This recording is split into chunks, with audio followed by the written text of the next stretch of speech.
Here we're going to talk about closed air columns a little bit, but we'll review open air columns first.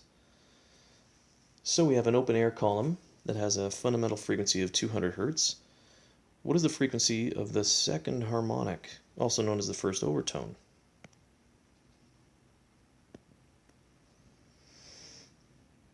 Well, if it's the second harmonic, remember what an open air column looks like.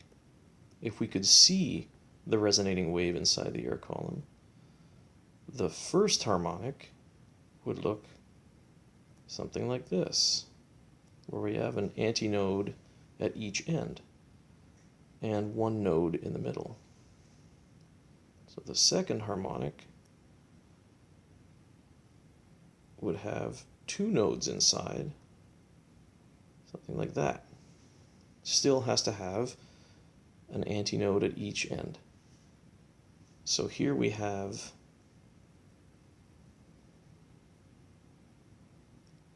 one half of a wavelength, whereas for the second harmonic we've got a full wavelength. So for the second harmonic, the wavelength is only half as great, which means the frequency has to be twice as great. So it has to be 400 Hz. If the length of the air column is increased, the frequency of the fundamental is, well, here's the fundamental again. We can fit one wavelength inside. If we make the column longer, we can still only fit half a wavelength inside. But now half a wavelength, in this case, in case 2, half a wavelength is greater than in case 1. So that means that the wavelength has become longer. So if the wavelength becomes greater, then the frequency must be lower. So we must have decreased the fundamental frequency. With a closed air column, it means that one end of the air column is closed. So there's the closed end. In this case, it's closed because there's water there, and the water behaves like a closed end. The open end is open to the air, and so we still have to have an antinode at the open end. So we have an antinode at the open end, and we have a node at the closed end.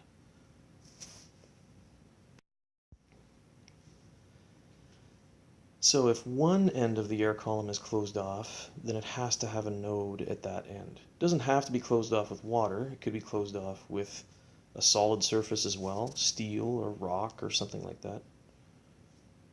The first harmonic of a closed-end air column is something like this, where we have one node at one end and an antinode at the other.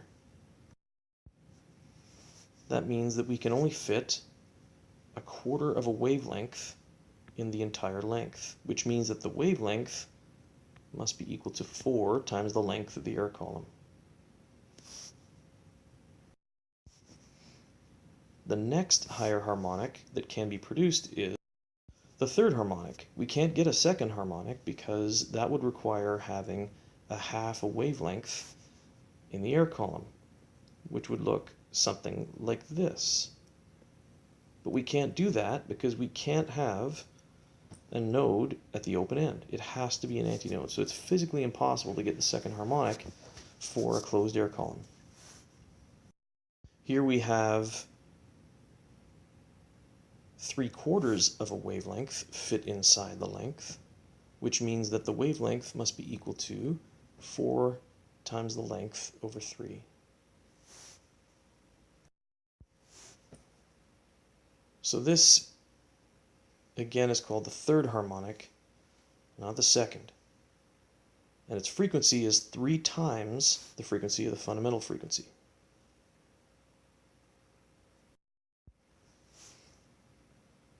The next harmonic would have to be the fifth harmonic. Again, we can't have a fourth harmonic for the same reason.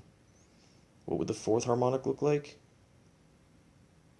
It would look like this, which is physically impossible because we can't have a node at an open end.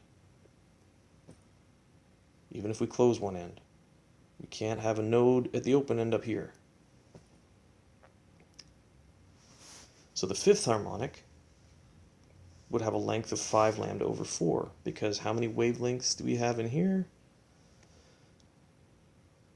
We've got 1¼ wavelengths, which is the same as 5/4. Now, we've been drawing these waves as transverse waves because they're much easier to draw and much easier to visualize than longitudinal waves. But sound waves are actually longitudinal. What would they look like? Well, they would be areas of high pressure and areas of low pressure. So here we would have high pressure. So if I color in the area of high pressure, we'd have all the particles densely packed in the areas of higher pressure, like so. And the particles would be much more spread out in the areas of low pressure. But we won't try to draw longitudinal waves again because they're just too difficult to draw. Let's try an example. A closed-end air tube resonates to a tuning fork of 480 Hertz. So that's the frequency at lengths of 53 centimeters and 88.5 centimeters. What is the speed of sound in air? So here we've got two different lengths. We call those resonant lengths. And the difference between one harmonic and the next is always half a wavelength. Doesn't matter whether it's an open air column or a closed air column. It works for either. So the difference will be, and I've converted to meters here. So when we convert to meters, we get 0.885 meters minus 0.530 meters. And we get a difference of 0.355 meters. So that's half a wavelength. So when we work that out, we get a wavelength of 0.71 meters. We're given the frequency already, so we'll use that in Hertz. And our universal wave equation, V equals F lambda, can be used as well now. And we get a speed of sound of 340 meters per second, which is quite reasonable.